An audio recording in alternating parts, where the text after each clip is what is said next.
My Sunday sermon today, I have to say, is concerning.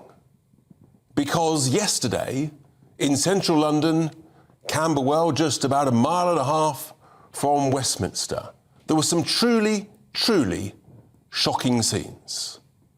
Now, just first of all, we'll show you a couple of clips that have been out on social media. You may have seen, you may not. Just take a look at these before I discuss my thoughts and get your thoughts later in the show. Take a look at them.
So I just was silent there. I wanted those who are watching just to see that. But obviously some of you are listening on your radio.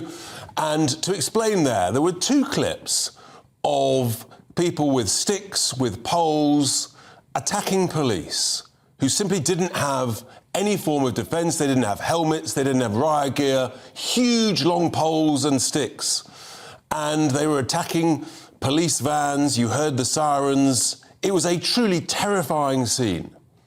And that was in central London.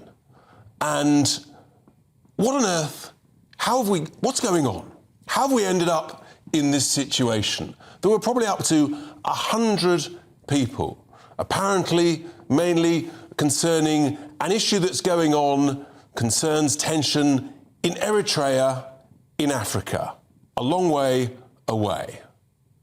And you might think, what is going on? Now, the footage whilst I'm speaking is of the riot police finally arriving at the scene with their shields, with their helmets, with all the gear.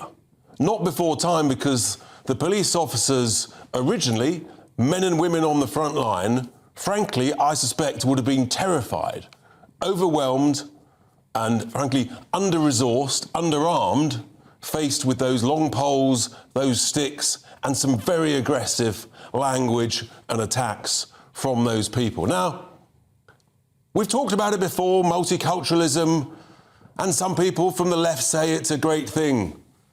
Well, let's just look at the history, shall we, in the last couple of years. 2021, a teacher in Batley forced into hiding, where he's still in hiding 2 years later, because of extreme Islamist ideology.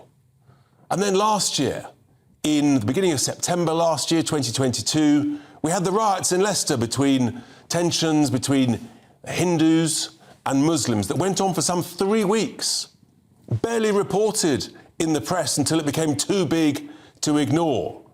Apparently about the state of cricket matches between India and Pakistan, thousands of miles away. In the last few months, we've had the pro-Palestine, Hamas-supporting marches across the United Kingdom. I called it out.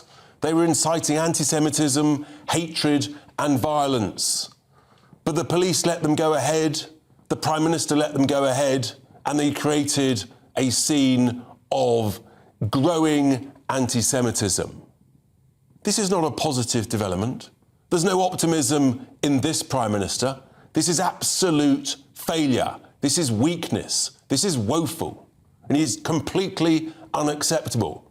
And these scenes we saw yesterday, this is the result of a vacuum of leadership. This is the result where if people don't fear the consequences, if they don't think there's any form of deterrent, then they will just take the law into their own hands.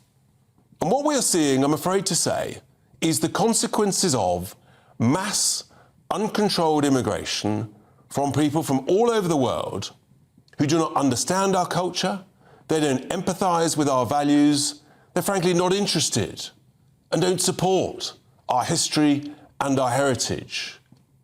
They're focused on their own culture, and frankly they're quite happy just to use and abuse our generosity, our hospitality, our tolerance, and our system of law and order.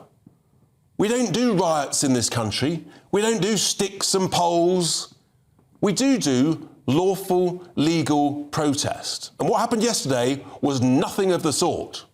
Absolutely nothing of the sort. Our police, completely inadequately protected. Where was the leadership from the bosses of the police, frontline officers there, to protect them? Get your helmets on, get the shields out. None at all. How can you expect young men and women to want to go into the police force? I've got a close relative of mine thinking of going into the Met Police. When you look at what happened yesterday in central London, that lack of protection, and one of the reasons they're terrified is because they're not sure their bosses will look after them if it comes to it. You see, the police are very happy to take on white-skinned football thugs breaking the law. They'll go in hard on them, but they're terrified if there's rioting, bad behaviour by people of any other skin colour. They're terrified they'll be accused of racism in the police, and that actually leaves them exposed. And I have to ask the question of the leadership of the police. Seriously, are our police, are they safe in that environment? Why did you let them be so exposed? In particular, young female police officers on the front line, possibly not that tall. Have they really got the strength to deal with those sticks, those poles, that level of violence? I have to say I'm not so sure. I'm asking the question. Some might say I'm being sexist. I'm just trying to be a realist in this situation. It is completely unacceptable what happened yesterday, and nothing in the mainstream media on it. You've got to go a long way through the newspapers to get that. No reporting of those videos on the mainstream media. Why? Because it doesn't fit the narrative. It's embarrassing. It's politically incorrect. Do you see what's happening here? We're not being told the truth. You'll be told the truth here on GB News. You heard it on The Breakfast Show. You're hearing it from me now. I'm telling you what, this is totally and utterly unacceptable. It's appalling. It's the sort of thing, those scenes, you might expect to see in some tin pot town, in some tin pot country, thousands of miles away. We don't do that in the United Kingdom. No, no, no. Totally, totally unacceptable. Now, I suppose I better provide a bit of balance. No doubt some greasy, spotty, vegan, Ofcom watching juvenile is looking to report me to Ofcom for not providing balance, so I'll give you the other side of the story. I'll try and defend it.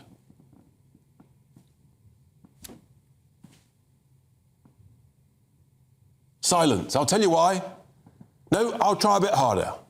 Maybe those on the left will say, well, the police signed up to it. Maybe they'll say, well, this is an acceptable small price to pay for multiculturalism. Let me tell you, my friends, my listeners, my viewers, there is absolutely nothing acceptable about what went on yesterday.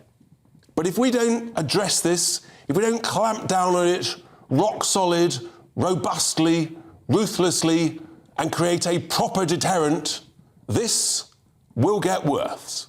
It will get worse and worse because these sorts of people detect weakness.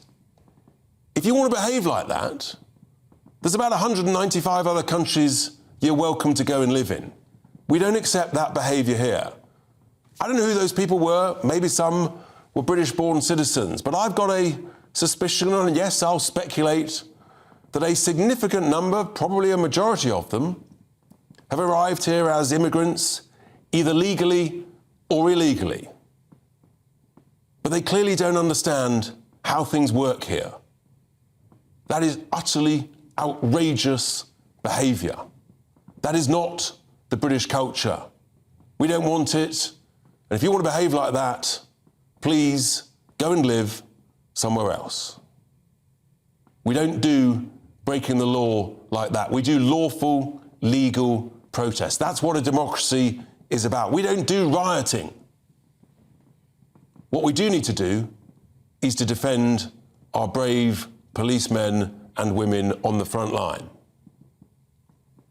And with that, not much optimism in this Sunday sermon, but with that, here endeth my Sunday sermon.